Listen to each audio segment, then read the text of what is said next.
Nasa truck na sila ng hapong iyon para turuan ito ng basic. Kasama rin nila si Tiago at Giselle. Marunong naman ako magbike saka nakapag-scooter na ako minsan, giit ni Shaira. Ibang motocross bike, ani Frank. Pareho lang yun. Ilang minuto pang binalaan ni Frank si Shaira pero desidido talaga ang huli. Kitang-kita niya excitement sa mga mata nito.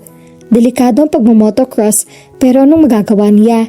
Hindi niya kayang pahindihan si Shaira. Noon bilang tumawag si cellphone niya si Uncle Prince. Sinagot niya iyon at sinanyasan si Tiago na ito na magturo kay Shaira. Naging mahaba ang usapan nila ni Uncle Prince dahil pinaplano na kasi nila na magpa-franchise ng Ambitions. Si Uncle Prince na yata ang isa sa pinakamasayang tao nang magkaroon uli siya ng pakialam sa negosyo nila. Ngunit hindi pa rin niya masabi-sabi kay Shaira ang totoo. Tumatahiming po siya. Hindi pa rin niya binabanggit dito ang tungkol kina Kiko at Chacha. Ang hirap kasing tsumempo. Paano ba niya sasabihin dito ang ganong kaalalang revelasyon? Kapag pakiramdam mong matutumba ka na, tumalon ka na lang. Narinig niya sabi ni Tiago kay Shaira. Gear up! Maya-maya ay muling sabi ni Tiago. Natuon uli ang atensyon niya kay Uncle Prince. May reservation pa ito tungkol sa maraming bagay. Masyado daw raw mahal ang presyo. He reminded him about their market. Pare yung shota mo. Sunod-sunod na pagmumura ni Tiago at nakita niya sa kalagitnaan ng truck ang isang natumbang motorsiklo. Hindi kalayuan mula ron ay isang nakahandusi na katawan. Sa takot ng pumuno sa kanya ay naitapon niya sa kung saan ang cellphone na hawak niya. Tumakbo siya ng mabilis. Pinakamabilis na yata ayon sa buong buhay niya. His heart was beating so fast that all he could hear while running was its erratic sound.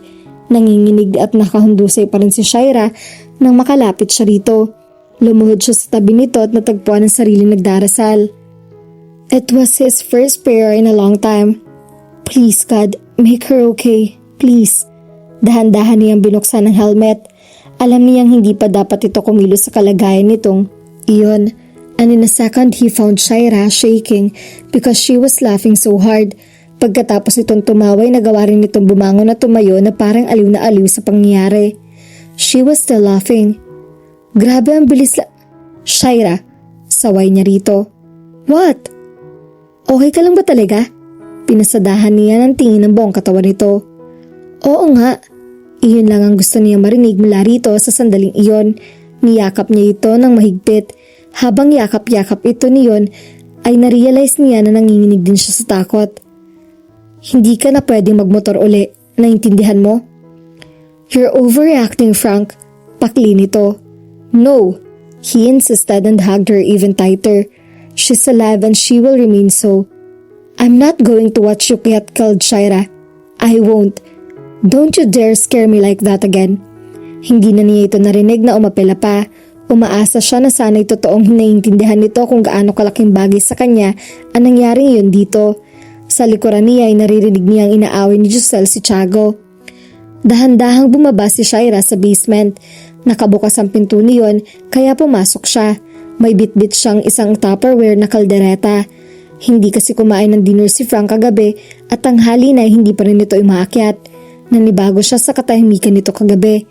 Tahimik lang ito at buong biyahe ng pauwi na sila galing sa motocross track. Naalala niya ang isang gabi na bigla na lang itong nawala at natatakot siyang baka mangyari uli iyon. But the look on his face last night was different. He was not in pain, but fearful. Ang sabi sa kanya ni Frank noon ay hindi raw ito aware na gano'n ang ekspresyon ng mukha nito. Iyong parang nasasaktan at nang husto na parang tinotorture. Ang pakiramdam niya ay may hindi ito sinasabi sa kanya. Pero ramdam niyang mas open na ito sa kanya ngayon. So what could be his problem this time?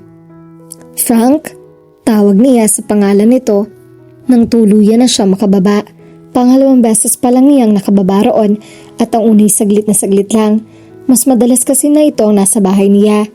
Nakita niyang hindi pa nakaayos ang higaan nito at may naririnig siyang lagaslas ng tubig sa banyo. Marahil ay naliligo rito. Nilapag niya ang bitbit sa dining table.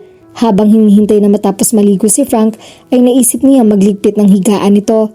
Pinagpag niya ang mga unan. Inayos niya ang comforter at inilagay niya ang cellphone nito sa loob ng drawer malapit sa higaan nito. Isasara na sana niya iyon nang mahagip ng kanyang mata ang isang litrato. Nasa ilalim yun ng mga bills na pawang galing sa iisang kumpanya kaya madali niya itong napansin. Litrato iyon ni na Frank, Uncle Prince at isang babae na maluwang ang ngiti. Nasa gilid ng mga ito ang isang white Christmas tree. Frank looked younger, gayon din sa Uncle Prince, and the girl was startling pretty. She wore a maroon scarf and a smile that seemed to tell her, "I know a lot of things you don't." The picture was a Polaroid shot and below was a caption written in a loopy slanted, achingly familiar handwriting. The caption said, "Francisco Besar, Fitzgerald Domingo, Charity San Pedro, Christmas 08." Nanginginig ang litrato dahil nanginginig din ang kamay niyang may hawak niyon. Nababasa na ng mga luha niya ang caption at unang napatakan niyon ay ang smiley face na parang nais iyong burahin. But the smile face refused to budge. "Kikoy, Uncle Prince and Chacha on Christmas Day," sabi ng isang bahagi ng isip niya.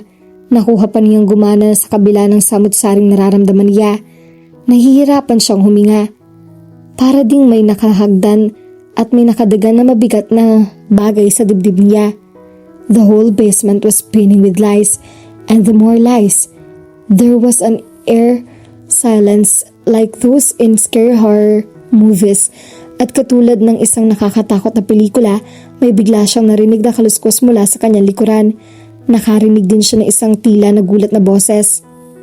"Shaira?" Despite everything or because of it, nagawa niyang pumihit paharap sa may-ari ng boses na iyon. Sa hawak pa lang niyang litrato, halatang alam na agad ni Frank kung ano ang nangyari. Dapat lang naman, dahil ito ang may pasimuno ng lahat ng kasinungalingang iyon. Bumukas sara ang bibig nito pero hindi niya alam kung may lumalabas sa salita mula roon.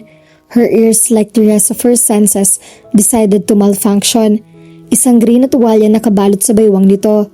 His waist was fascinated her while it slowly moved on top of her the other night and the nights before that. Nanlalabo na mga mata niya. Sinasabi ng isip niya na kailangan niyang tumakbo palayo rito kaya yun ang ginawa niya pero naabutan siya ni Frank. "Shaira, let me explain." Hinawakan nito ang braso niya. Ang braso nitong may tattoo ang ginamit nito para hawakan siya. Kahit kailan ay hindi niya ito nagawang tanungin kung kaninong pirma ang tattoo na iyon. Pero ngayon ay may ideya na siya kung kanino. "Kay Chacha ba yan?" Tanong niya habang nakatingin pa rin sa tattoo nito. The signature was connected to a China symbol and a vine like something that went all the way to his upper right back. She knew it would finish off with a colorful tattooed wing on his back. Sa mga gabing pinaglandas niya roon, ang kanyang mga daliri ay bakit hindi niya naisip itanong iyon dito noon pa. Nang dumako ang tingin niya sa mukha ni Frank, ay nakita niyang parang hindi niya ito alam isasagot sa kanya. Hindi niya mabasa ang mga nasa mata nito, pero sinalubong pa rin nito ang tingin niya.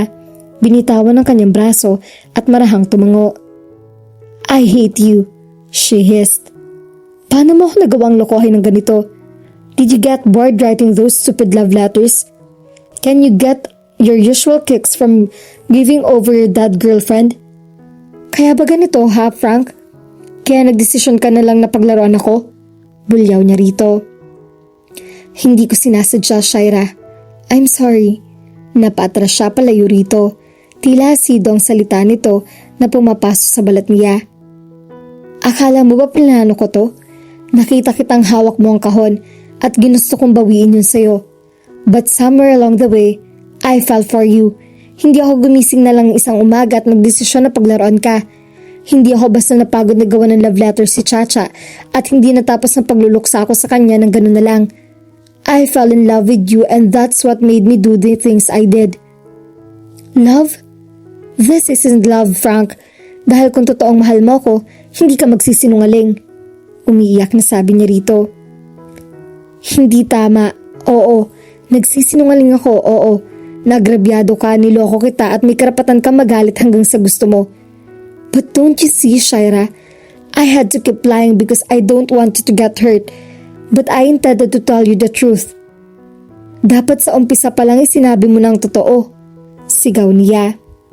"I know," sagot ni Frank.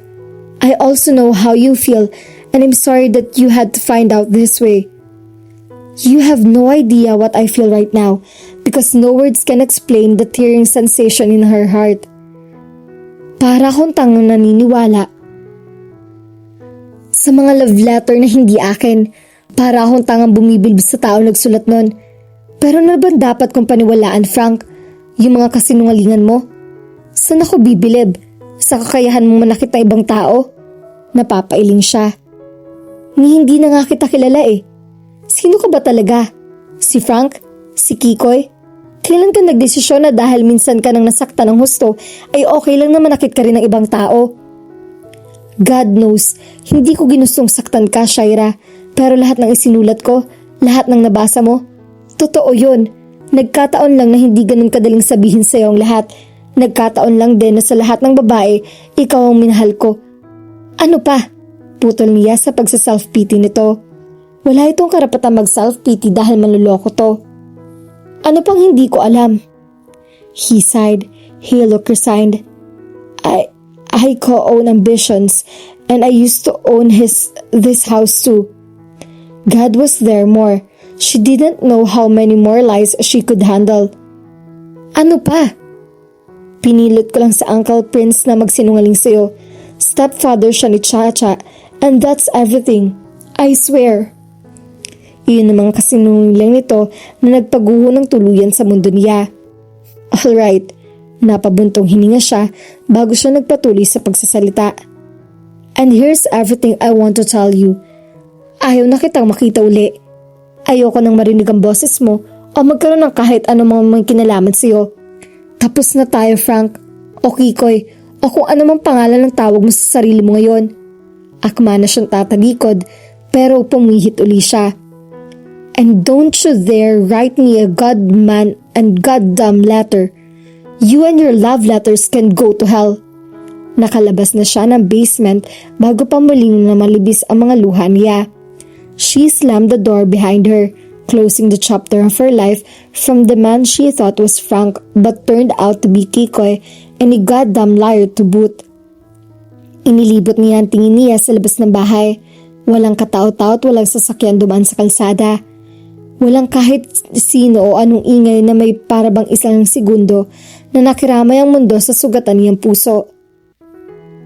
Alam mo mangyayari to, ani Uncle Prince kay Frank. Nasa loob sila ng bahay na nilinisan ni Shaira sa parehong araw na nalaman nito ang totoo. Ang mga tanging naiwan doon ay isang bowl naman ng love letter at bracelet. Nagiinuman sila sa gabing iyon ni Tiago at Uncle Prince. Oo nga, pakli ni Tiago. Naroon ito dahil maging ito'y nadamay sa nangyari sa kanila ni Shaira. Alam din kasi ni Tiago ang lahat. Binalaan din niya ito na huwag sabihin sa kahit sino iyon. Kaya hayon, at nalagay rin sa alanganin na relasyon nito kay Giselle. Nang malaman ni Shaira ang lahat ay nalaman din iyon ni Giselle. Mas malala pa nga nangyari kay Tiago dahil naranasan pa nitong ipahabol sa aso ng Chinoy na tatay ni Giselle. But Tiago was fine. Confident daw ito na magkakaayos din ang lahat sa pagitan nila ni Giselle. Kung sana ay ganun din ang paniniwala niya sa kanila ni Shaira. Sa isip niya ay nakikita pa rin niya mukha ni Shaira. Naririnig pa rin niya mga salitang binitawan nito sa kanya. Kaya kung may dapat siyang paniwalaan, iyon marahil ang katotohanan na hanggang doon na nga lang talaga sila ni Shaira. Ang hindi ko naman maintindihan pare, bakit hindi mo na lang puntahan si Shaira? Malay mo naman kung malamig na ang ulo nun, ani Tiago. Pagkatapos ay tinungga nito ang isang bote ng beer. Umili lang siya at hindi pa umimik. Halos nag-iisang linggo na nang nakalipas at tahiyon pa rin siya. Nawawalan ng ganang mabuhay. Ang hirap mag-exist. Umaktong normal kahit wala si Shaira sa tabi niya. What's the point of falling in love again when everything would just go back to the way it was? Bukas makalawa, magsa-self-destruct na naman siya. It was a tedious cycle. Pero hindi na siya suicidal. Iyon lang siguro ang pinagkaiba noon at ngayon. Mas gusto niyang mabuhay ngayon at patuloy na masaktan para parusahan ang sarili sa pananakit niya kay Shaira. Hindi na nakatiis sa Uncle Prince. Inilapag nito ang beer in can sa mesa kasabay ng sermon nito na na-anticipate na ng kanyang darating sooner or later. 5 oras na tayo nandito, Frank. Mula pa kanina hindi ka man lang nagsasalita. Buti sana kung ngayon lang to. Kaso ganun ka na araw-araw. You wake up, you get sentimental, you sleep, and you do the same thing the next day. Oo nga, sang-ayon ni Tiago. Ni hindi yan naliligo, Uncle. Dagdag pa nito. Galit sa akin si Shaira. Sa wakas ay sabi niya. Hindi mo siya masisisi, pero hindi mo rin pwedeng patuloy na sisihin ang sarili mo. Alam mo ba kung ano ang pinagkaiba ni na Chacha at Shaira? Tanong ni Uncle Prince. Si Tiago ang sumagot dito. Buhay na buhay si Shaira. Right, she's alive and you can still fix this. Be man enough, Frank. Be accountable for your mistakes. Lahat ng tao nagkakamali. Lahat na nagmamahal na sasaktan. Pero bakit may mga tao pa rin na nagiging masaya? Tanong sa kanya ni Uncle Prince. Dahil hindi sila sumusuko. Sabad ni Tiago na tila iyon yata ang role nito sa gabing iyon. Isa kang henyo, Uncle. Isang kampay. Masayang sabi nito. Uncle Prince and Tiago can be crazy duo, but thanks to them, everything was starting to make sense. Hoy Shaira, kumain ka na. Hindi alam ni Shaira kung pang ilang beses na yung sinabi sa kanya ni Giselle mula nang dalhan siya nito ng brunch sa kanyang kwarto. Nakabalik na siya sa dating niyang kwarto, sa maingay nilang bahay. Ang isang bahay lang siguro na hindi na babalik at hindi na niya may babalik pa ay ang kanyang dating sarili.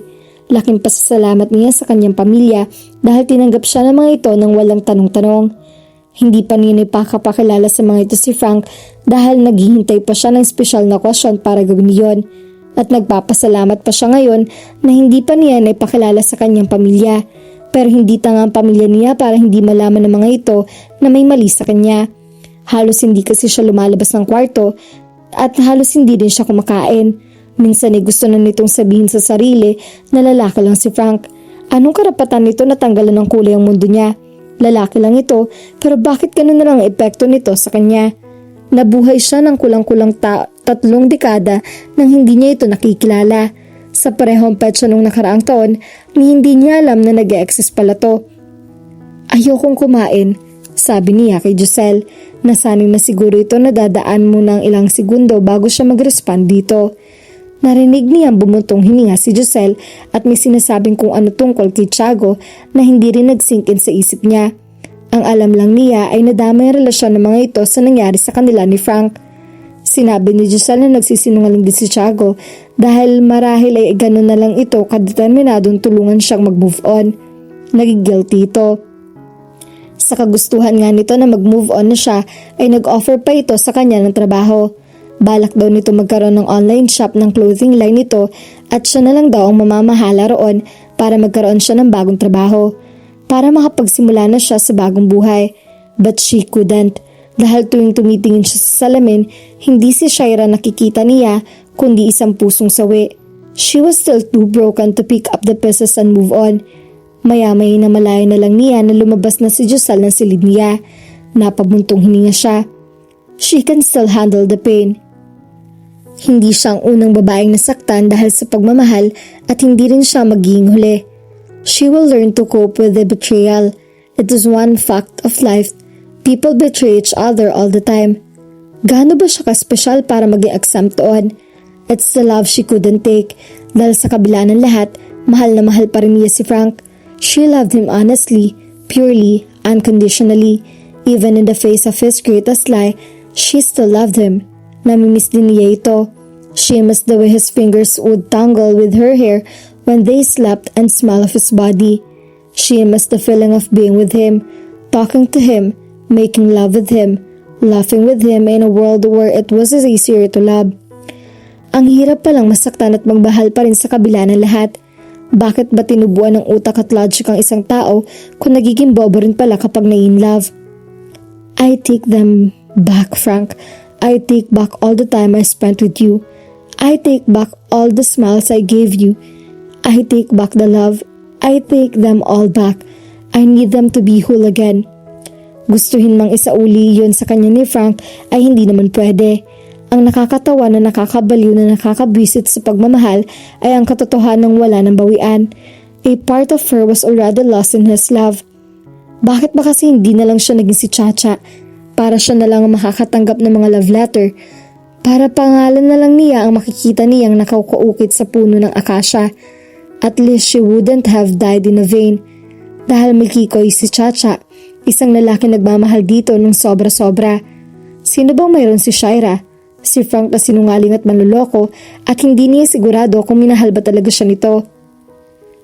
May bisita ka, narinig niya sabi ng kanyang nanay mula sa labas ng kanyang kwarto.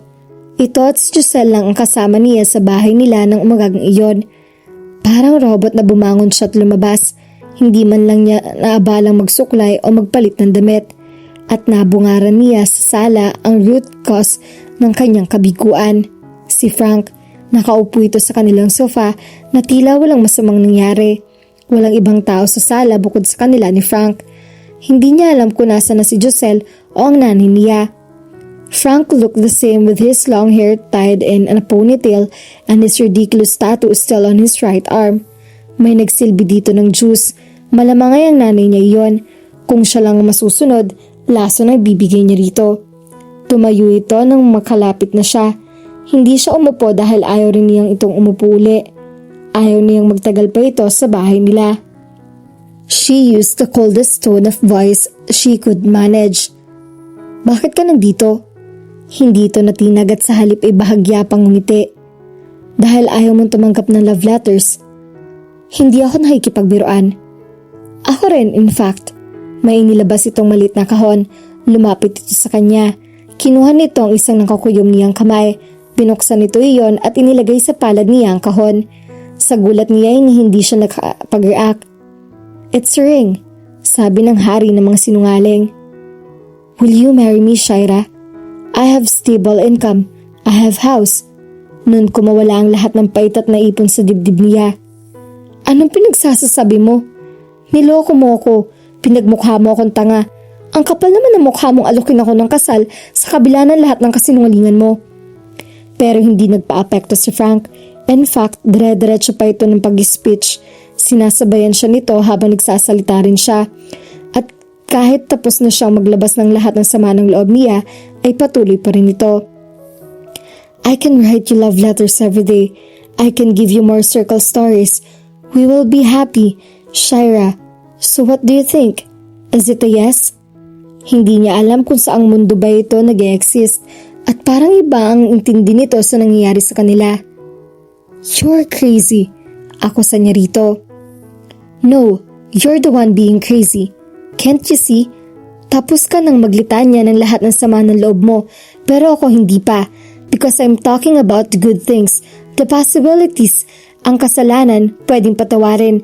Ang sakit, pwedeng mabawasan at eventually, hopefully makalimutan. Pero ang pagmamahal, araw-araw, mamahalin pa rin kita.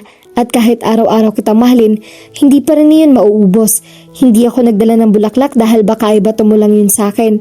Hindi din ako nagbitbit ng chocolates dahil baka masamain mo pa. Walang love letters dahil baka isipin mo na hindi ka espesyal dahil hindi naman ikaw ang unang babaeng sinulatan ko ng ganoon. Pero hindi ibig sabihin noon na hindi kita mahal. Because I love you. I really do. At kahit palayasin mo ako ngayon, babalik din ako bukas. And I could go on and on, Shaira, because that's love.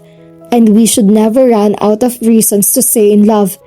Dire-diretsong sabi ni Frank. Napakurap siya. Dapat inasasaktan siya. Dapat inagagalit pa rin siya. But Frank had another goddamn good script with words that were melting her heart. Ang naiisip lang niya ay sino ba siya para pagtiyagaan nitong ng ganoon. Hindi na naman siya perpekto. Makakalimutin siya. Mabagal ang metabolism. Mamangatkat ng kuko. Mapagpanghad. Mapaghangad ng hindi sa kanya. She wanted Giselle's life. She envied Chacha's letters. Kinuha nito ang kahon na hawak pa rin niya. Binuksan nito iyon at tinilabas ang singsing. Marry me, Shaira. Not as Frank or Kikoy, but as a man who loves you so much that it hurts. Si Chacha, that was the only thing she had managed to say. She was not given a good script. She's dead. Minahal ko siya dati at parte na siya ng buhay ko. Pero ikaw na ang mahal ko ngayon. I may have lied about Kikoy but everything else is real. I love you. I wouldn't have lied to protect you if I didn't. At that moment, she had finally believed him. It was all in his eyes, all the love and adorations she could ever hope for. Kung hindi ka pa rin maniniwala, ito na ang last resort ko. Nito, saka binuksan ng unang 3 butones ng polo nito, and on his chest was a tattoo of her face. Namumula pa yon. Kuha yan sa KJ mong picture sa mall. You're part of me now, Shaira. Sa ayaw at sa gusto mo. She couldn't speak because what else can she add to his perfect script? Destiny nga yata sila dahil tila nabasa ni Frank ang laman ng utak niya. You can say yes. Yes, lumuluhang sabi niya. Maya-maya pa'y kinuwento na sa kanya ni Frank ang mga bagay na hindi pa niya alam. Mga bagay tungkol kay Chacha.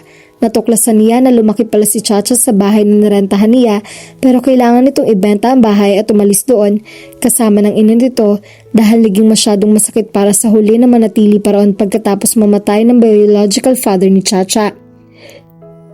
Eventually, Chacha's mother met Uncle Prince and married again. When Chacha's mother died, Frank bought the house back as a gift to Chacha. They lived there together for a year. Bakit mo sinasabi sa akin yan? Tanong niya rito.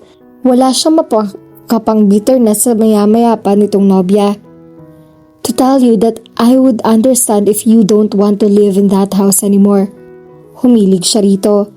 Pinakiramdaman niya ang marahang pintig ng puso ng lalaking pinakamamahal niya. No, Frank. I want to live there again. That house is part of me too.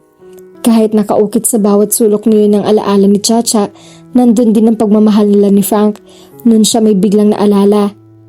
Ako ang nanalo sa pustahan natin. Bulalas niya. What? Nagtatakang tanong ni Frank. Yung pustahan natin tungkol kika Kikoy at sa mga love letters niya. Natawa ito. Oo nga pala. But I can't pay you for the rent anymore dahil bibilhin ko na uli ang bahay mula kay Uncle Prince. Ano na lang palang premyo ko? Binulungan siya nito. Mamayang gabi na lang. Hindi pang public display ang naiisip kong premyo eh. Pagkasabi nito niyon ay sabay silang natawa pero may halong goosebumps na sa kanya. Nang bumalik ang kanyang ina, halatang nagulat ito nang malamang ikakasal na naman siya. But her new fiancé was so charming that her mother agreed soon enough. Maya-maya ay nalaman niyang hindi lang pala siya ang umoo. Dahil kaya pala biglang nawala si Josel ay nag-propose din dito si Tiago. Noon lang niya nalaman na naroon din pala ang huli sa bahay nila. Tiago proposed a double wedding but Frank opposed the suggestion. May insecure ka lang kapag binasa ko wedding vow ko pare. True, nakangiting sabi ng kanyang isip. At dito na po nagtatapos ang kwentong pag-ibig ni Shaira at Frank. At lagi po nating tatandaan, ang pinakamagandang love story ay hindi iyong matagal nang magkakilala, kundi iyong inaasahang pagkikita na nagbago ng lahat kasi minsan ang pinaka hindi inaasahang tao ang siyang magiging pinakamahalaga sa buhay mo. At sa tamang panahon, may isang taong magpapatunay sa iyo kung bakit ka para sa kanya at kung bakit hindi ka para sa iba. Sana po ay may nakuha kayong aral at inspirasyon sa kanilang pag-iibigan. At muli po ay samahan at suportahan niyo po ako sa mga kwentong pag-ibig na ibabahagi ko sa inyo. Maraming salamat po. God bless at ingat po tayong lahat.